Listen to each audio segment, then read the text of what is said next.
Hermanos y hermanas, buenas noches.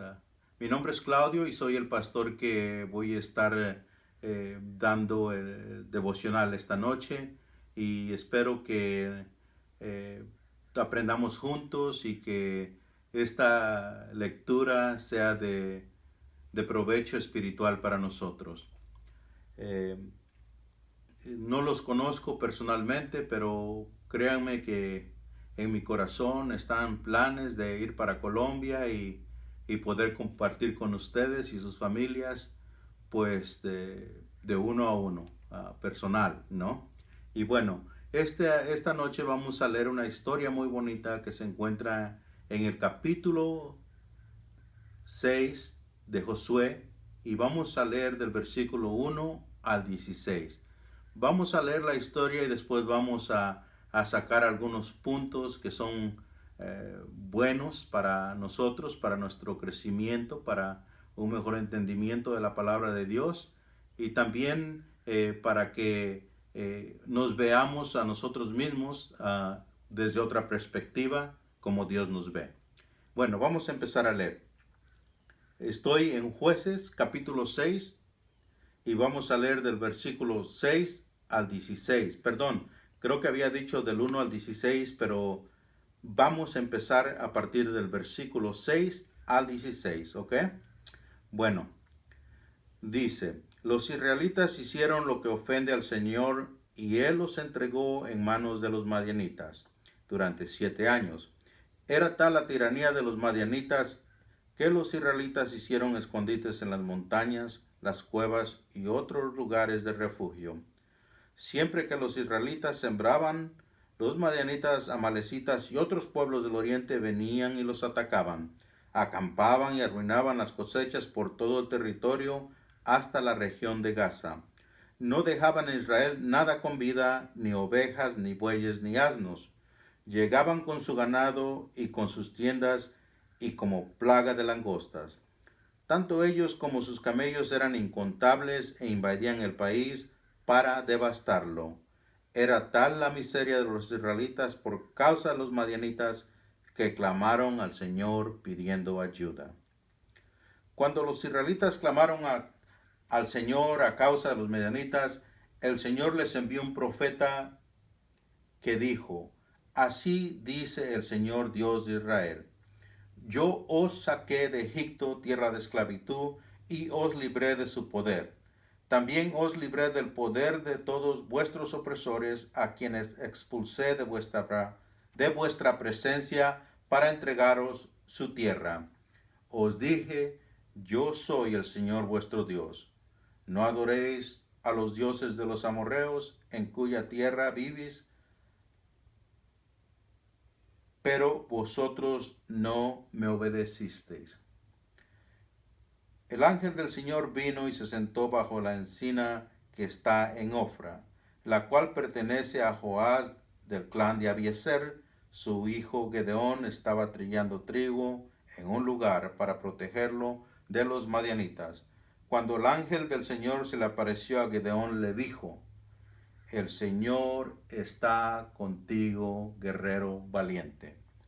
Pero Señor, replicó Gedeón, si el Señor está con nosotros, ¿cómo es que nos sucede todo esto? ¿Dónde están todas las maravillas que nos contaban nuestros padres cuando decían, el Señor nos sacó de Egipto? La verdad es que el Señor nos ha desamparado y nos ha entregado en manos de Madián. El Señor lo miró y le dijo, ve con la fuerza que tienes y salvarás a Israel del poder de Madián. Yo soy quien te envía. Pero el Señor objetó Gedeón, ¿cómo voy a salvar a Israel? Mi clan es el más débil de la tribu de Manasés y yo soy el más insignificante de mi familia. El Señor respondió, tú derrotarás a los madianitas como si fuera un solo hombre, porque yo estaré contigo. Eso es lo que nos dice la palabra de Dios en esta historia de Gedeón, sobre Gideón. Bueno, vamos a repasar ahora y exaltando algunos puntos. Primero vemos que el pueblo de Dios había hecho lo que desagrada al Señor. Como siempre, el pueblo de Dios estaba en idolatría, el pueblo de Dios estaba maltratando a su propia gente, tomando ventaja de la gente. Y bueno, Dios entonces permitió que estos madianitas invadieran sus tierras. Y vemos que la situación era tan difícil, ¿verdad?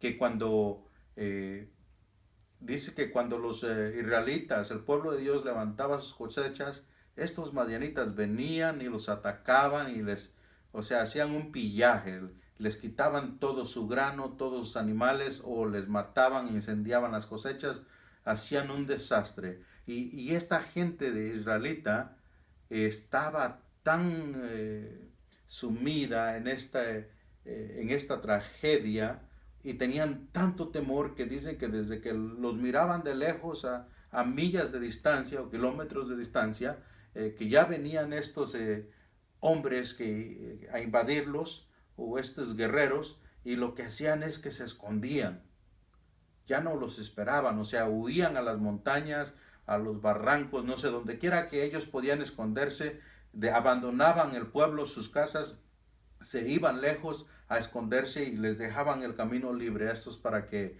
hicieran su maldad. Entonces, la historia continúa diciendo que llegó cierto tiempo en que, el pueblo de Dios dijo, ya no aguantamos, y clamaron a Dios.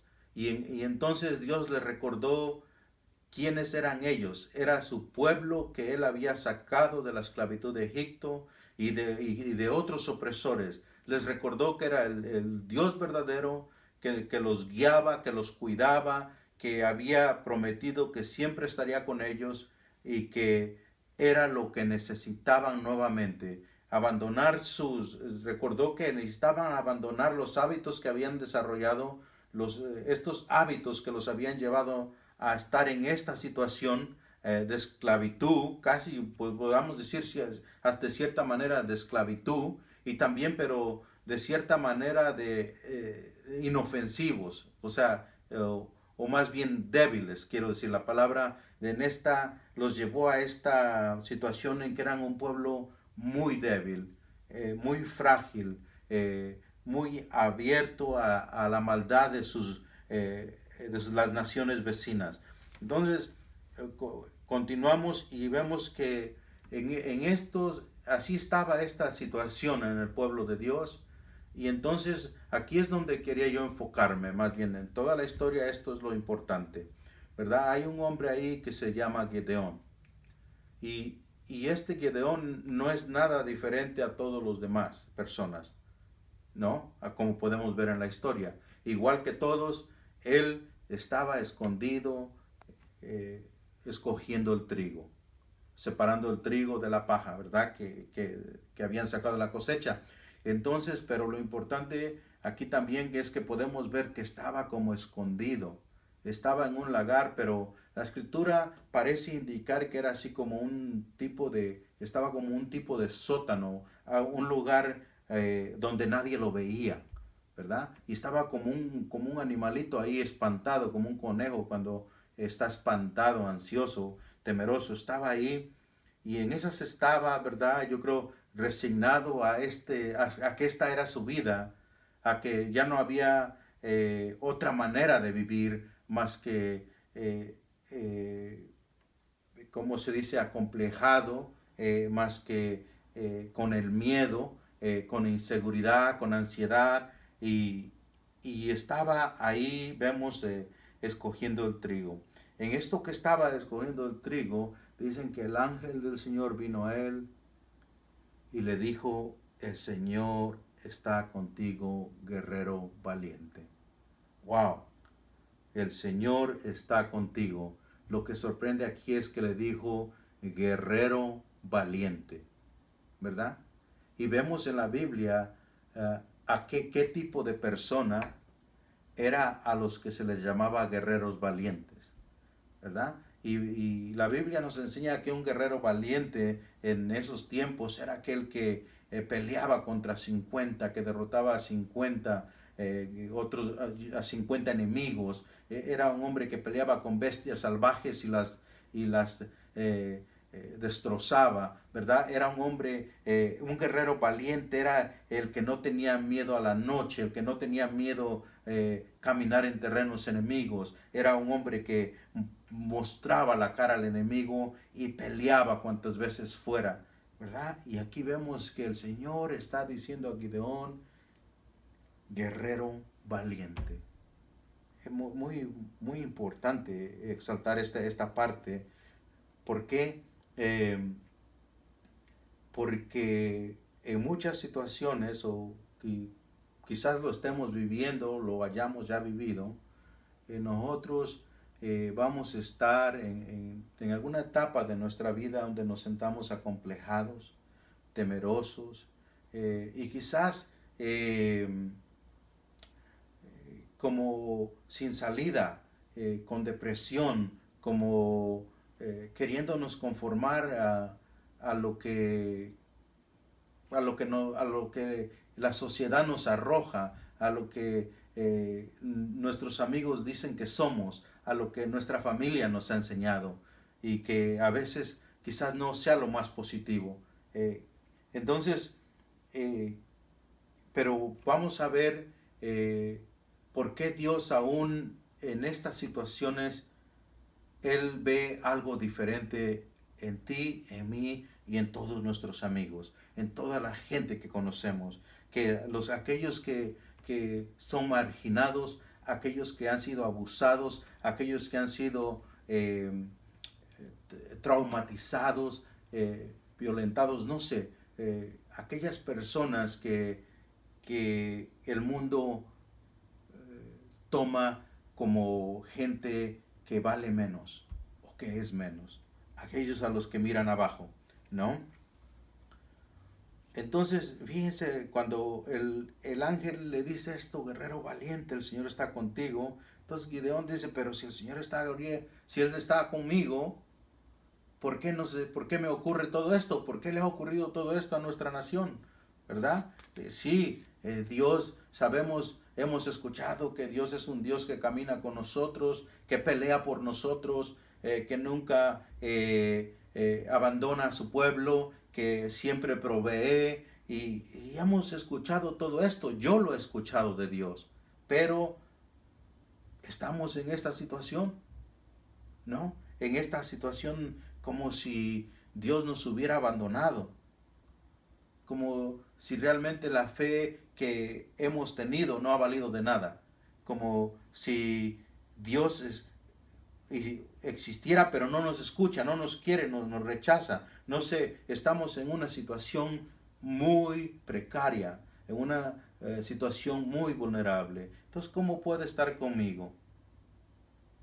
Entonces miren lo que esto reclamaba, pensaba Gideón, él estaba reclamando esto y en ningún momento le dio como importancia a que en ese momento Dios le había llamado guerrero poderoso. Entonces, en esto que Gideón pensaba de sí mismo y de su familia y de su, digo, de su nación, ¿verdad? El Señor lo miró y le dijo, ve con la fuerza que tienes y salvarás a Israel del poder de Madián, yo soy quien te envía. Pero el Señor, nuevamente Gideón objetó, ¿cómo voy a salvar a Israel? Mi clan es el más débil de la tribu de Manasés y yo soy el más insignificante de mi familia. El Señor respondió, tú derrotarás a los madianitas como si fuera un solo hombre, porque yo estaré contigo. Vamos a ver otro punto aquí muy importante. Entonces, cuando Gideón reclamaba, cuando Gideón ofrecía todas estas excusas, Dios le dijo, con lo que tienes basta, ¿verdad? No necesitas tener más. No necesitas, esto no depende de lo que tú piensas y sientes de ti mismo, de la gente que te rodea. Esto depende de mí, ¿verdad? Y aquí más adelante vemos exactamente por qué Gideón se sentía muy menor o muy como una persona con muy bajo autoestima, una persona que no creía en él, no creía en los demás, porque él estaba en una situación como estancado, ¿verdad? Y fíjese porque cómo se veía. Dijo, ¿cómo el Señor dice que yo soy valiente y que Él está conmigo si yo no soy nadie? Y menciona que él era, que su familia era como la más pobre, la más insignificante, y no solamente eso, él era el menor de esa familia, ¿verdad? En Colombia creo que les gusta mucho el fútbol, y voy a dar así como una referencia para ver si se puede compaginar esto, ¿verdad? Es como en un mundial, ¿verdad? Que llamaran que Colombia estuviera jugando la final del mundial, y de repente llaman a este hombre a que sea el que meta los goles o que juegue medio central, que sea el que haga las conexiones y los pases, y sea el que lleve a este país o a este equipo al campeonato, ¿verdad? Pero esto equivaldría a que este hombre tendría que venir ¿verdad? En el fútbol hay primera, segunda y tercera división, ¿verdad?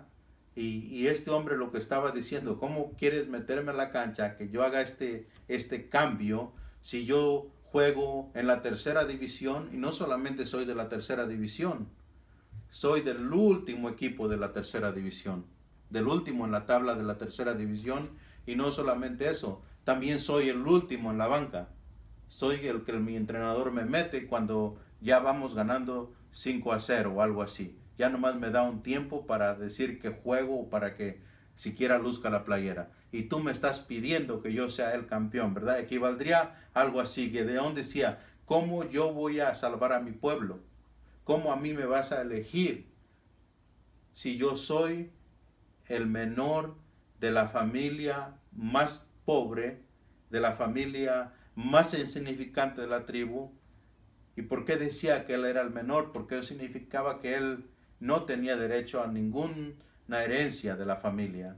O sea, era el más insignificante, por decir, en cuestión de derechos sociales y familiares, y también, digamos, religiosos.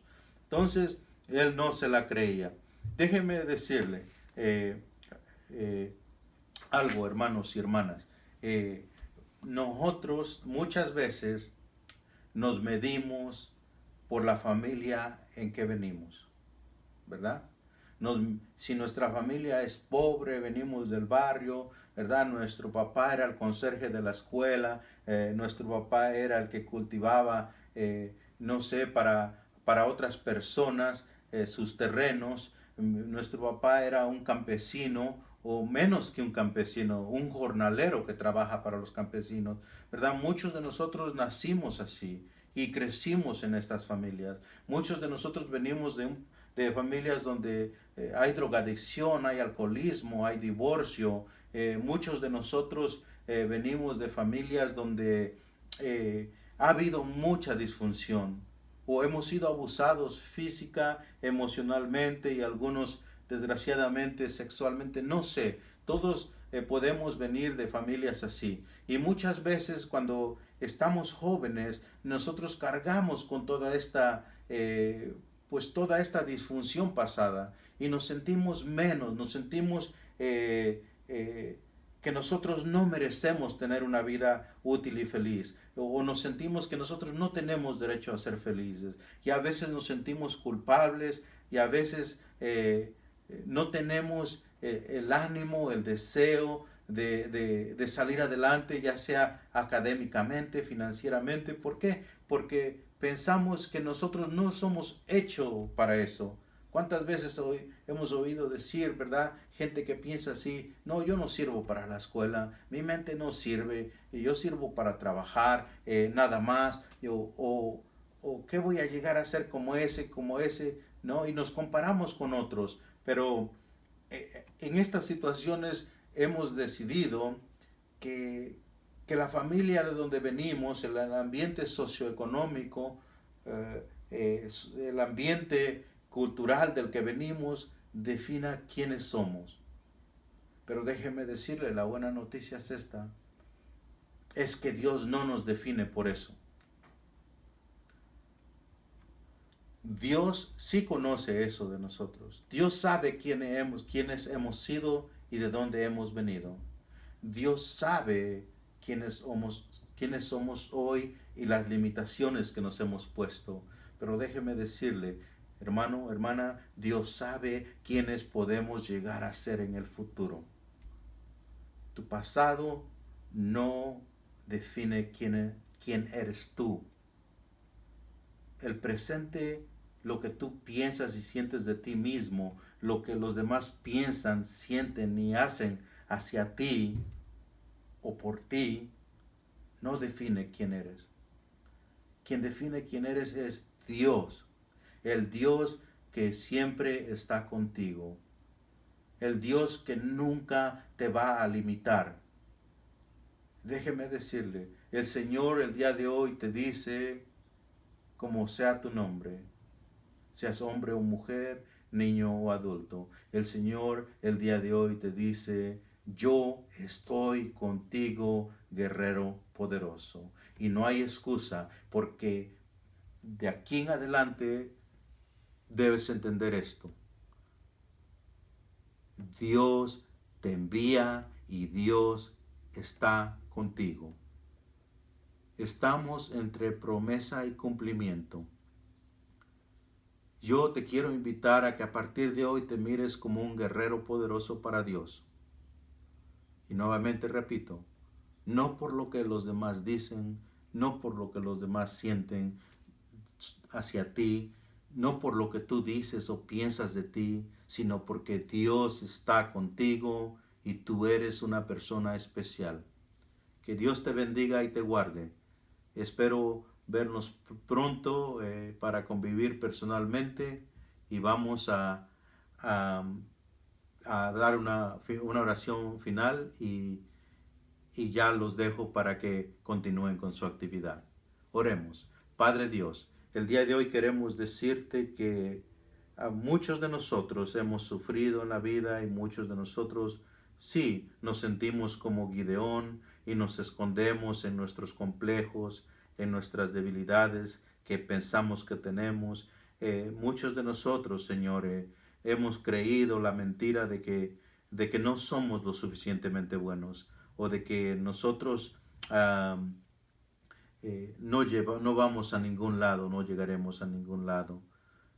Pero Dios, hoy quiero pedirte que creamos en tu palabra. Hoy quiero pedirte que seamos aquellas personas que aceptemos que tú ves esa potencialidad en nosotros. No nos ves como lo que hemos sido, como lo que somos el día de hoy, pero como lo que seremos en el futuro. Señor, bendícenos, cuídanos y en tus manos, a partir de este momento, en tus manos ponemos nuestra vida y nuestra voluntad para que hagas de acuerdo a ese propósito que tú tienes para nosotros. En el nombre de Cristo Jesús, amén. Que Dios los bendiga y los guarde y que la paz de nuestro Señor Jesucristo sea en sus corazones y en sus familias y que tengan un buen tiempo. Gracias.